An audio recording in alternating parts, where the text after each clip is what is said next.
What's going on, guys? Welcome to episode 22 of Figureoutable. We're going to talk about some social skills that can help change your life. Remember that the whole point of this podcast is to help people level up, even if they were never taught how before. And I always want to keep things as simple as possible, even though I tend to yap. But that's what this is all about, right? Your life is going to change based on the people who decide if they like you, trust you, and want to help you. Those are kind of like the doors and windows of social interaction that are going to help you gain access to better opportunities in life. Being liked, being trusted are two of the most important things that you need to do. And I'm not saying to go be an ass kisser. You need to figure out who you are as a person, but you still have to be accessible to every type of person. I think a lot of people's challenges, especially the people that I meet right now that are struggling in life, it comes down to the fact that they're not able to make an appeal to various types of individuals. They are just the way they are, and that tends to turn people off and limit their opportunities, which is really unfortunate because I think at the heart, every single person is valuable and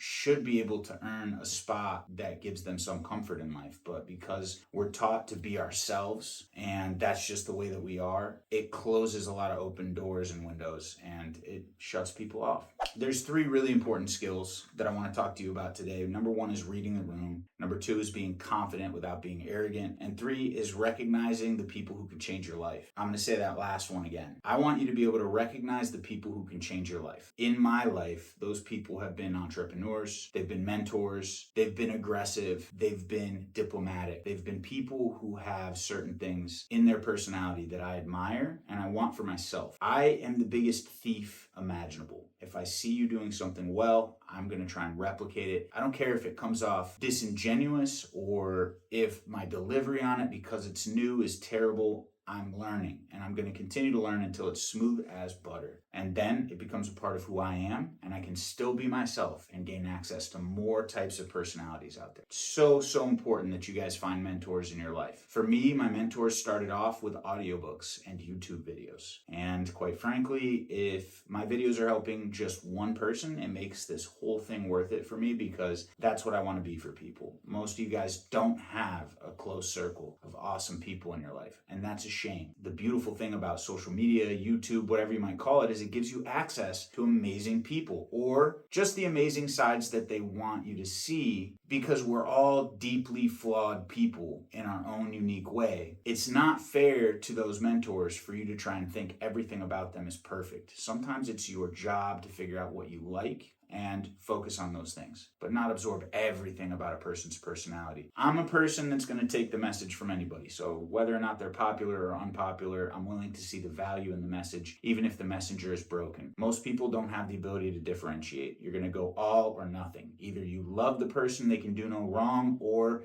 they're terrible and everything that comes out of their mouth is crap. And I'm telling you that approach to life is way too simplistic, and because of it, you're missing out on a ton of opportunity. See who's out there doing better things, figure out what it is that makes them special, and steal it from them. It'll change your life. Starting off with reading the room, it's going to be difficult for the people out there watching this video that might have the tism. They're going to have to work a lot harder at being able to read people's body language and facial expressions, but it's still possible, and it's possible through study. Vin Giang is one of the best public speaking coaches on the planet. His content is amazing, and he talks about the struggles that he has with his own son who has autism. It's a great place to start if you want to deliberately learn how to read the room better. Reading the room is going to come down to learning how to listen versus speak and when to do those two things. Identifying if somebody's going to be busy or stressed based on their facial expression, how their feet are positioned, and how they're standing is a great way for you to identify whether it's time for you to talk for the next 5 minutes or shut up and listen and let them go. Understanding who's actually making decisions in the workplace is another way to read the room. You can kind of figure out the hierarchy of power, who's the top dog and who's the low man on the totem pole, and recognizing the mood of a group. Now, a great example of this is when I'm working a shift over at the Kava bar, I have to bring a drink out to a table full of ladies. They're having a conversation. It's not appropriate while they're all talking and they're highly engaged with one another for me to stop their conversation unless it's important, unless it's urgent. So I might just be real quiet, come and drop the coffee right down there and say enjoy and walk away, get out of their hair. If you make yourself an intrusive person and you interrupt every conversation and you never let people finish their thoughts, they're going to run from you, not run to you. And it's extremely important that you guys are able to work a room or work a one-on-one conversation and make sure that the person you're talking to enjoys their time with you. It's real hard to do that if all you do is talk. The people who struggle reading the room, they're going to talk too much. They interrupt everybody when they're talking, and they push ideas at the wrong moment. They make jokes that are inappropriate and create awkwardness. Generally, that awkwardness is not felt by this person who's making it miserable for everyone else because they're not studying and cultivating the skill. I don't care where you are socially, how awkward you are or not. If you apply yourself to learning these skills, you will get better. It might just take you more work, but you can overcome the obstacles that you have dealing with people. Gaining people's trust is probably going to best be done if on an individual basis you ask people questions about themselves versus telling people about yourself. And I used to have this problem where I would walk into a room and I thought that I needed to be the most interesting person. So I literally worked to that effect. I tried to learn languages and learn about foreign affairs and different cultures so that if I met someone, I could tell them how much I knew about them and become more interesting. What I've learned is it's pretty much insufferable. People don't want to be interested in you. They want you to be interested in them. So when you find a point of commonality in conversation, let's just say it's a video game, or let's say it's sports, asking them about why they have their favorite sports team or what their best PR is on Call of Duty is going to make them closer to you than telling them about your 50 kills, 0 deaths run on Call of Duty before the nuke dropped. I'm going to pause this for a second and let you guys know. Reading the room was probably the thing that I sucked the most at when I was a teenager. I was homeschooled until 8th grade, and when I went into 8th grade, I went to a private school that I got a full ride scholarship to. I was a dorky kid who knew how to talk to adults, but I didn't know how to talk to kids my own age, and as a result, I was bullied. I was awkward, and I was a really easy target. Bullying sucks, but it's a part of life. And sometimes it's better to be bullied face to face than bullied behind your back. But the isolation that I felt, the depression, the anger, these were a lot of really heavy emotions for me when I was 13 years old. And I'm not sitting here banging my chest about my traumas. I'm just letting you know that while it sucked, I also was terrible at talking to people and making jokes and bonding with kids my own age. So it was something I had to work really hard at as I got older. For me, the first concession that I made or sacrifice that I made in order to fit in with kids my own age was experimenting with weed and drugs and alcohol, right? Maybe it was being rude or doing that risky thing or breaking into that store in the mall so we could yell at people as they walked by it through the cracks in the glass. That's way too obscure. Making these sacrifices about who I was as a person, in some cases my own morals, was the way that I found bonded me closer to kids my own age. That's not the way to do it. But sometimes you just don't know how, so you try it the best way that you can. I'm just letting you know that it was a very difficult process for me to learn how to read people, how to be a better listener. It also runs in my lineage to sometimes be a little bit too talkative. So consider the irony as I sit here for a straight 20 minutes talking to you guys. That in and of itself sort of bothers me because I've worked so hard to make sure that I don't talk over people and monopolize conversations. And I'm still working on it. Just because I'm better at it today doesn't mean that I won't get worse if I stop paying attention. Moving on to the next section here, and this actually goes right back to when I was 13 years old, the difference between confidence and arrogance. I never wanted to be an arrogant or cocky person. So instead, I thought that the best way to do that was by having bad internal dialogue and talking poorly about myself. That's not it. That's lazy. Negative self-talk is not humility. It's not being humble. It's being lazy. So finding the middle path where you not only allow yourself to have a win and feel good about something, but also hold yourself accountable when you make a mistake, that is the way of life. Put that one in your punch pipe and smoke it. What?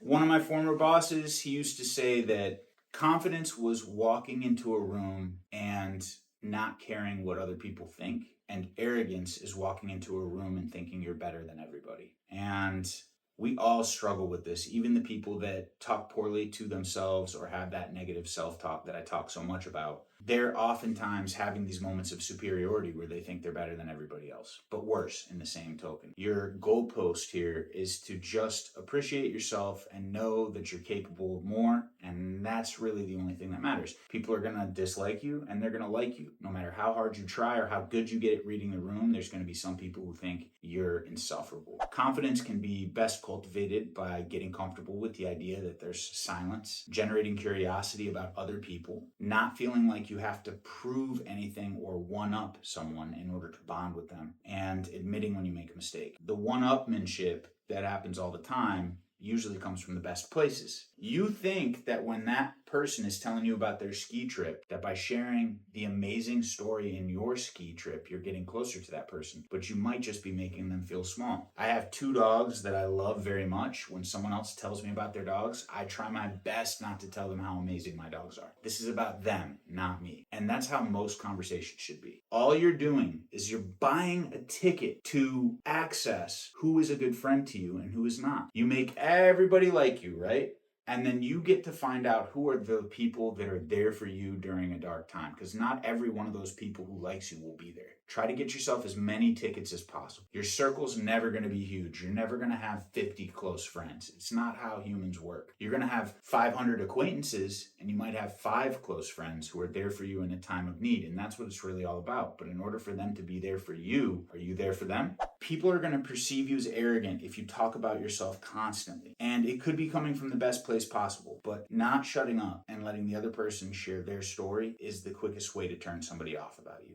If you interrupt people's thoughts and you don't pause and let them continue their thought, they're going to want to run from you the next time they see you in that same social setting. Needing to win every conversation. We just talked about that. Don't do it. And dismissing other people's ideas. That one hits home for me, okay? We talked in a previous episode about negativity. It sounds a lot smarter to be negative than it does to be an optimistic person. But that being said, when a friend comes to you with an idea and you think it's bad, don't tell them it's bad and walk away. That is a worthless opinion. Give them some guidance. Give them some tips on how that idea could be made better. And if there's something good in that idea that they've presented to you, make sure that you shine a light on it. That's really, really important. Compliments and ideas presented to another person are gifts. So when somebody tells you you look great today, telling them, oh no, I look like crap, what are you talking about, is literally throwing their gift in the trash. Just accept the compliment and move on. When someone presents an idea to you, make sure you're listening fully and make sure that when you give them feedback or an opinion, that it's A, what they were asking for, and B, that it's constructive in some way, shape, or form. And if it's neither of those 2 things, your opinion don't mean shit.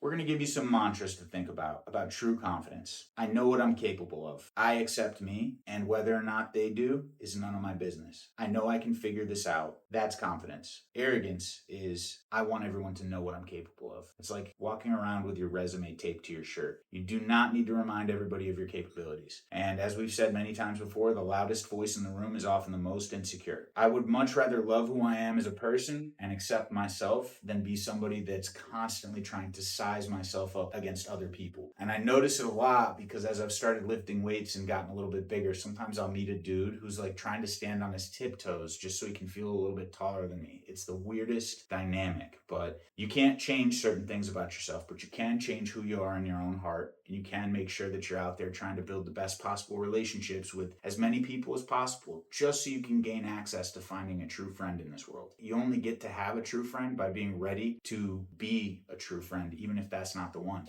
A big part of this podcast is trying to make sure that you guys get applicable information, something that can help you, even if you're starting off at the smallest possible position or in the darkest place. And, the thing that's coming to my mind right now is a kid that I met who came from a rough neighborhood and did not have any social skills. And I was thinking to myself that if I didn't have any money, I didn't have good close friends, and I lived in an environment that was pushing me down constantly, how could I possibly find that mentor or that light at the end of the tunnel that's going to help me cultivate who I am? And it was by picking up a hobby. So a lot of you guys are watching this right now and you don't have any hobbies. You go to the bar every single day, you see the same people, you drink, you watch TV every single day, you doom scroll on your phone every single day, but you're not at the gym, you're not riding a bike, you're not playing a team sport with anybody, you have no hobbies. That is no way to go about life. And the surefire way to not have any mentors is by playing video games with the same people every single day. They're your boys, they're your friends. A surefire way to not have any hobbies or not have any bright future is by doom scrolling every day on TikTok. It's not going to get you anywhere. You're not going to meet people that you admire. Getting out there and trying a new sport, trying a new activity, and starting a new hobby, and unless it's a solo hobby like knitting or pottery, is going to lock you in with the same people that you know, and you're not going to meet new people.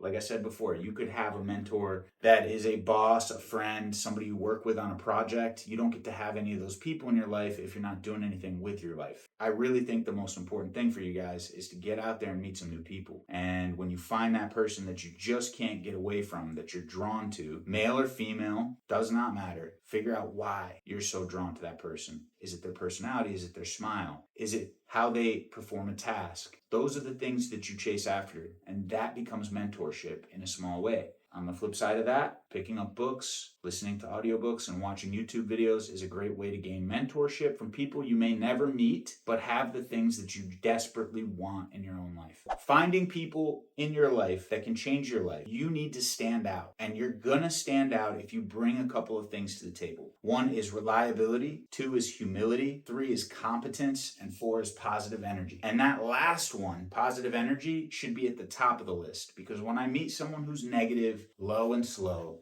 I run. I run far, far away. And I'm a very serious person. So I'm not saying that people have to be comedians when they're around me, but they've got to have some positivity. I cannot sit in the same room with somebody who's negative 24/7. They're not going to be in my circle. I'm not going to let them in. So if somebody was trying to gain mentorship from me, I would say that the most important thing is you do what you say you're going to do. When I G-check you with a test, you actually follow up with it and you do it. And I do that to people all the time. And you've got some level of competence. And if you don't, you're at least willing to try hard enough to make up for it. I don't care if you suck. No one of value in life cares if you suck. They only care if you're willing to overcome that by trying harder. So that's really what it's all about. You don't need to look at yourself in the mirror and say that I'm not happy with who I am and I don't deserve a mentor. You just got to try. Everything is in the try. If you can make people enjoy being around you, if you can read a room, you can learn how to work on not being socially awkward, you can determine the difference between arrogance and competence, and you can be a good listener. You've got a surefire way to find the right people in your life that are going to help you level up. As we close this episode, I want to remind you guys that most people think success comes from intelligence, talent, or credentials. And I'm here to tell you that I think most of those are made up words. If you're dumb, you can make yourself smarter. If you're talentless, you can get the skill. And if you have nothing on your resume, you can earn your credentials. But it all comes from the try. And if you're willing to put your best foot forward every day, I promise you, you'll get all 3 of those things. As always, guys, I appreciate you tuning in. If you got any questions, drop them down below. Hit that subscribe button, help the algorithm go.